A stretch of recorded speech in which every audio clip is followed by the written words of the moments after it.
မင်္ဂလာပါရှင်နီလာဒီနေ့ဆွဲပြမဲ့ပုံစံလေးကပတ်တန်လေးကပေါ့နော်ဒီလိုလေးရင်ပုံးပေါ့နော်ရင်ပုံးကိုသူကခါနေရနဲ့သွားဆက်ထားတယ်ခက်တောင်ပုံစံလေးပေါ့နော်ပြီးတော့သူကရေကူးတောက်သုံးထားတယ်ကိုကရေကူးတောက်မသုံးခြင်းဘူးပခုံးတောက်သုံးခြင်းနဲ့ရတယ်ပေါ့နော်အဲဆိုရင်ဒီပတ်တန်လေးကိုနာဆွဲပြမယ်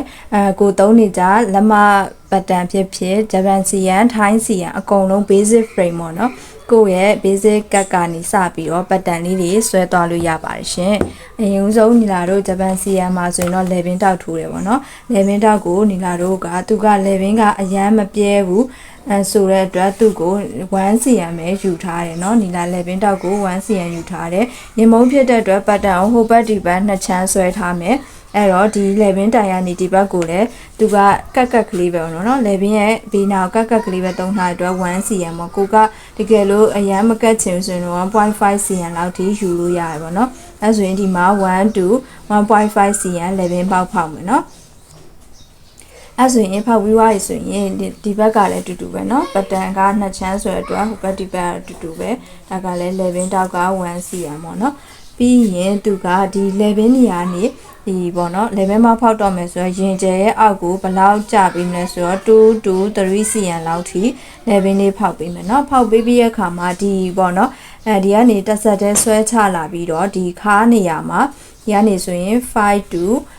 4 to 5 cm လောက်ထိနေရာလေးခြားပြီးတော့အဲ့နေရာလေးရဲ့ဒီအမှတ်ရဲ့သွားဆက်မယ်เนาะဒီပခုံးနေရာရဲ့ရင်ကျဲရဲ့အောက်ကခါနေရာတွေကိုသွားဆက်နေညီတို့တစောင်းလေးဖုံးပါเนาะတစောင်းလေးဖုံးပါဖြစ်တဲ့အဲ့ဆိုရင်ဒီဘက်မှာကျတော့ level ကိုဒီလိုလေးဖောက်လိုက်မယ်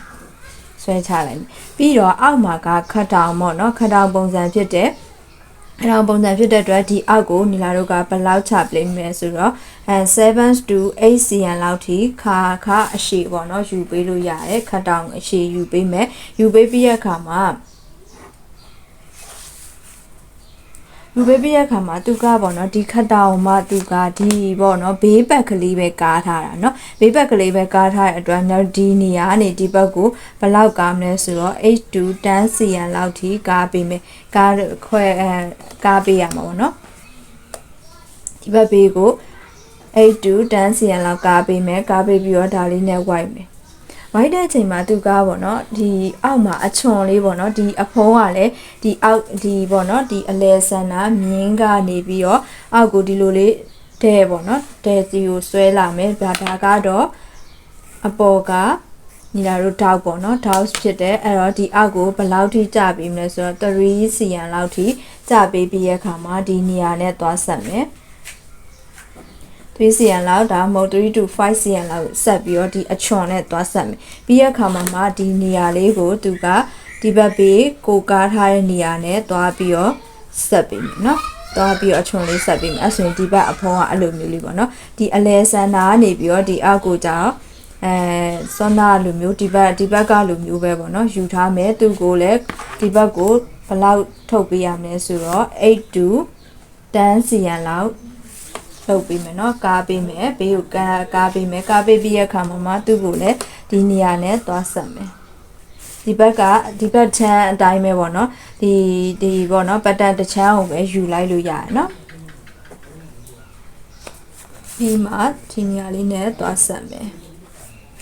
အဲ့လိုပုံစံလေးပေါ့เนาะဒါကအဖုံးချမ်းပေါ့เนาะဒီဘက်ကအဖုံးချမ်းနောက်ဒီနေရာမှာသူ့ကိုဒီပေါ့เนาะရင်ပုံးဖြစ်တဲ့အတွက်သူ့ကိုဒီနေရာမှာ BB ကနေအပေါ်ကို 0.5 အောက်ကို 0.5 လောက်ပေါ့เนาะ1 cm လောက်အဲ့နေရာလေးကိုလာတို့ထောက်စားပေးမယ်တောက်ထပ်ပေးမယ်ပေါ့เนาะရင်ပုံးဖြစ်တဲ့အတွက်ဒါကလုံနေကြပါเนาะတောက်ထပ်ပြီးတော့ဒီနေရာကိုကကြီးနဲ့ညှက်တောက်ထပ်ပြီးတော့ဒီမြင်းကိုပြန်ပြီးတော့ဆွဲပြရပါမယ်ရှင်အဲ့ဆိုရင်ဒါကရင်ပုံးပုံစံလေးရပါပြီပေါ့နော်တောက်ကတော့သူကအရင်သုံးထားတာမရှိဘူး level ကလည်းမ high တဲ့အတွက်ပေါ့နော်ပြီးရခါမှာဒီညမှာအလှကျဲစီလေးဖြစ်သူတချို့တွေဆိုရင်ကျိုးလေးဖြစ်ပေါ့နော်တက်ပြီးတော့ဟိုဘက်ဒီဘက်ခြိထားလို့လည်းရတယ်ပေါ့နော်ပြီးရင်ရေကူးတောက်သုံးနေဆိုရင်ကိုကဒီအောက်ကို1 cm ယူပြီးတော့ဒီ PP အမှတ်နဲ့သွားဆက်မယ်အကယ်၍ကိုကပခုံးတောက်သုံးနေဆိုရင်ဒီပခုံးရဲ့ဟိုဘက်ဒီဘက်တဝက်ကိုယူပြီးတော့ဒီနေရာကို PP နဲ့သွားဆက်မယ်ဒါကတော့ပခုံးတောက်ပေါ့နော် ကိုကြိုက်တဲ့